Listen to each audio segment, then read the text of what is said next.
चॅनलमध्ये तुमचं खूप खूप खूप मनापासून स्वागत। जरासुद्धा बेसन न वापरता आज आपण खमंग कुसकुशीत कोथिंबीर वडी कशी करायची हे बघणार आहोत। कोथिंबीरच्या वड्या तुम्ही खूप वेळा केल्या असतील, पण बेसन न वापरता अशा पद्धतीने तुम्ही ही कोथिंबीरची वडी करून पहा। खरंच खायला सुद्धा खूप छान लागते। चला मग वेळ न दवडता आपण लगेच रेसिपीला सुरुवात करूया। इथे मी 1 वाटी चण्याची डाळ 4 तासापूर्वी भिजवून ठेवली होती आणि ही छान भिजल्या गेलेली आहे। त्यातील पाणी पूर्ण काढून टाकायचं आहे आणि मिक्सरच्या भांड्यामध्ये आपल्याला याला बारीक वाटून घ्यायचं आहे। तर मिक्सरच्या भांड्यामध्ये डाळ वाटताना यामध्ये आपल्याला मिरच्या आणि लसूण घालायचे आहे। तर लसूण इथे मी 7 ते 8 लसूण पाकळ्या घेतलेल्या आहेत। त्यानंतर आपल्याला 4 ते 5 मिरच्या घ्यायच्या आहेत। तर मिरच्या तुम्हाला आवडीप्रमाणे तुम्ही इथे कमी जास्त करू शकता। जर तिखट जास्त खात असाल तर जास्त घातलं तरीही चालतील आणि जर कमी तिखट खात असाल तर 2च घातलं तरीसुद्धा चालेल। आता पाणी न घालताच आपल्याला ह्याला बारीक वाटून घ्यायचं आहे। त्यानंतर इथे मी 1 जुडी कोथिंबीरची घेतलेली आहे। ती छान अशी स्वच्छ निवडून घेतलेली आहे। धुवूनसुद्धा घ्यायची आपल्याला। धुतल्यानंतर आपल्याला याचं पाणी पूर्ण काढून टाकायचं आहे। चाळणीवरती घेऊन पाणी याचं पूर्णपणे निथळू द्यायचं आहे आणि त्यानंतर आपल्याला वाटलेलं वाटण जे आपण तयार केलं होतं डाळीचं ते यामध्ये घालायचं आहे। आणि त्यानंतर याच्यामध्ये आता 1 चमचा इथे मी सफेद तीळ घातलेली आहेत आणि 1 चमचा आपल्याला ओवा घालायचा आहे। ओवा थोडंसं हातावरती चोळून घ्यायचा आहे, त्यामुळे चवीला कोथिंबीर वड्या खूप छान होतात। अर्धा छोटा चमचा याच्यामध्ये जिरा पावडर घातलेली आहे। अर्धा छोटा चमचा याच्यामध्ये हिंग घालायचा आहे। त्यानंतर इथे मी 2 चमचे तांदळाचं पीठ घेतलेलं आहे। तर तांदळाच्या पिठामुळेच आपल्या ह्या वड्या मस्त छान अशा क्रिस्पी तयार होतील।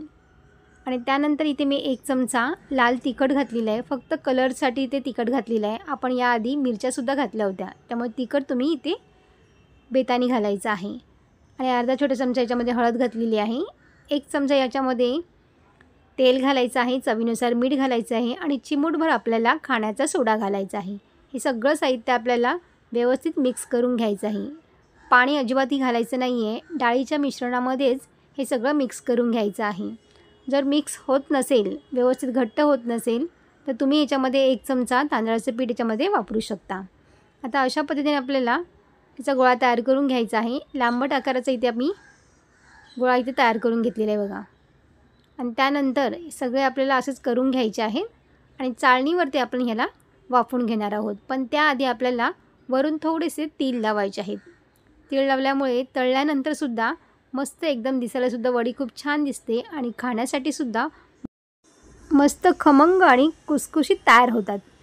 तर आता आपल्याला चाळणीवरती घेऊन ह्याला वाफवून घ्यायचं आहे। ते तशा पद्धतीने मी चाळण घेतलेली आहे। चाळणीला थोडंसं तेल लावून घ्यायचं आहे आणि त्यानंतर आपल्याला पाणी गरम करायला ठेवायचं आहे आधी। पाणी गरम झालं ना की आपल्याला या वड्या वाफवून घ्यायच्या आहेत। तुम्ही कधी चण्याच्या डाळी घालून कोथिंबीर वडी केली आहे का? मला कमेंट्स करून नक्की सांगा। पण चवीला ना खूप छान लागतात। तर एकदा तरी अशा पद्धतीने तुम्ही नक्की ट्राय करून बघा। ताट ठेवून आपल्याला ह्याला 10 ते 12 मिनटं ह्याला वाफवून घ्यायचे आहे। तर इथे आपण बघूया आपल्या वड्या झाल्यात की नाही। तर थोडंसं हाताने बघूया। हाताला मिश्रण अजिबात लागत नाही आहे। वड्या आपल्या इथे वाफवून झालेल्या आहेत। आता गॅस बंद करायचा आहे आणि ह्याला थंड होऊ द्यायचं आहे। तर इथे आता आपण थोड्याशा वड्या थंड झालेल्या आहेत, एकदमसुद्धा थंड झालेल्या नाही आहेत। पण आता आपण ह्याला कापून घेणार आहोत आणि ह्याला तळायचे आहेत। इथे मी कट करूनसुद्धा दाखवते तुम्हाला। आपण कोथिंबीर वडी करताना अगदी बारीक एकदम कोथिंबीर चिरून घेतो। तर ह्या वड्या करताना आपल्याला एकदम बारीकसुद्धा चिरायची गरज लागत नाही। त्यामुळे ह्या करायलासुद्धा अगदी सोप्या आहेत। त्यामुळे कोथिंबीर वडी करताना फार वेळसुद्धा जात नाही आपला। आता तुम्हाला लहान मोठ्या ज्या पद्धतीच्या वड्या हव्या असतील ना त्या पद्धतीने तुम्ही ते कट करून घेऊ शकता। मी थोडीशी लहान साईजच ठेवली आहे कट करताना, त्यामुळे मस्त एकदम क्रिस्पी आणि कुरकुरीत तयार होतात। तर इथे तेलसुद्धा मी गरम करायला ठेवलेलं आहे। तुम्ही इथे बघू शकता बघा, मस्त कोथिंबीर वडी आपली इथे कट करून झालेली आहे। आता तेलसुद्धा इथे गरम झालेलं आहे। आता आपण याला तळून घेऊया। तर एका वेळेला जेवढे तेलामध्ये राहतील ना तेवढेच आपल्याला घालायचे आहेत आणि 2 मिनटं याला झारा लावायचं नाही आहे। 2 मिनटानंतर याला झारा लावायचा आहे। त्यामुळे या छान अशा अलगद निघतात बघा, अक्क्याच्या अक्क्या निघतात, त्याचा कुस्कर होत नाही। तर तुम्ही बघू शकता बघा, मस्त एकदम खमंग आणि कुरकुरीत एकदम आपली कोथिंबीर वडी इथे तयार झालेली आहे. आता आपण काढून घेऊया.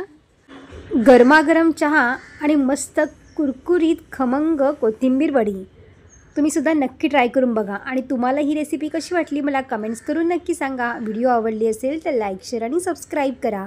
बाजूची बेल आयकॉन पण जरूर प्रेस करा, जेणेकरून जेव्हा पण मी नवीन व्हिडिओ अपलोड करेन त्याची सर्वात आधी नोटिफिकेशन तुम्हाला पाहायला मिळेल. पुन्हा भेटूया अशाच एका नवीन रेसिपीमध्ये. तोपर्यंत मस्त खा आणि स्वस्त राहा.